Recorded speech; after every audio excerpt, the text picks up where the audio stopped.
Good morning, Ian Crouch with your 8:30 Hunter News update. Crews are keeping a close eye on a bushfire which threatened several homes at Head and Greeter at the weekend. The fire broke out off Main Road at about 1 p.m. on Saturday and quickly spread, fanned by strong winds.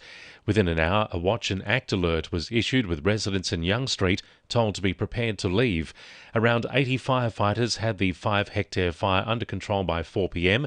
with the help of a waterbombing helicopter. Grass fires at Jerry's Plains and Clydesdale near Singleton burnt through 6 and 2 hectares respectively, while another grass fire at Abermain was brought under control yesterday. The state government is grappling with major road restrictions to transport massive wind turbines from Newcastle to the central west for a huge renewable energy zone. It turns out the trucks carrying the huge turbine blades from the Port of Newcastle won't be able to fit under the railway underpass on the New England Highway at Muswellbrook. The options include knocking down the overbridge or allowing the trucks to use local roads which aren't designed to cope with the weight. Another option is building the Muswellbrook bypass at a cost of more than $340 million. Hume Community Housing is set to build 6 new women's refuges in Port Stephens thanks to a significant state government investment. The new refuges will provide support services coupled with independent living facilities for transitional accommodation. Hume Community Housing CEO Brad Braithwaite says the company's core and cluster model is an Australian first. This sort of model of independent living, yet providing a communal aspect to that facility too, so that people can get the supports they need as well. So it's based on a lot of international evidence on best practice.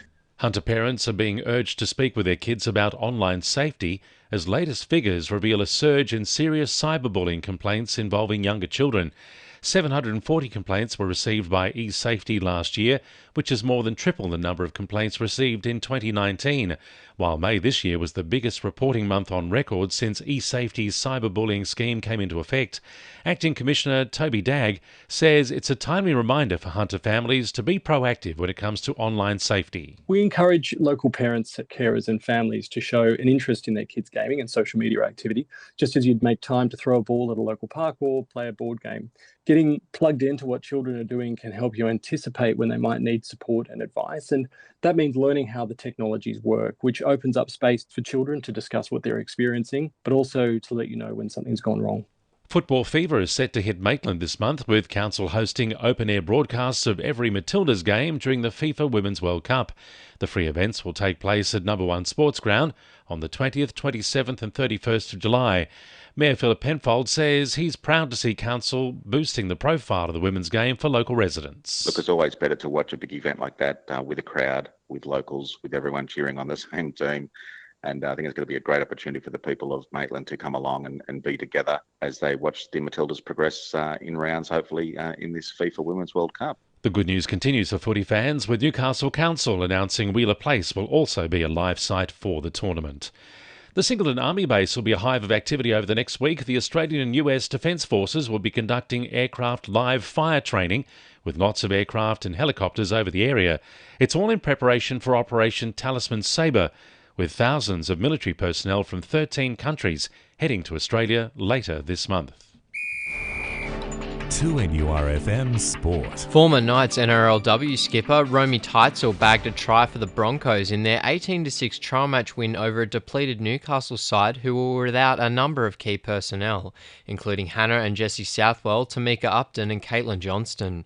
It comes as the Knights look to their season opener against St George Illawarra.